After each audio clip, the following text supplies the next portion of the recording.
An important floor you may not always think about is the one for your car. I'm Danny Lipford with tips for today's homeowner. Stay tuned and we'll talk about sealing your garage floor so it'll always look good right after this.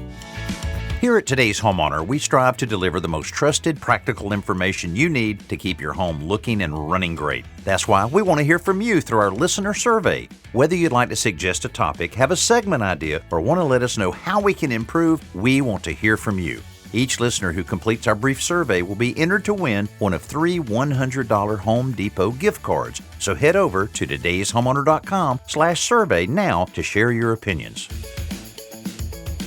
One of the best ways to seal a concrete floor is with a 2-part epoxy system you'll find in the home center. Start by cleaning up any oil spot and then use an acidic cleaner to scrub the whole floor before rinsing it with clear water.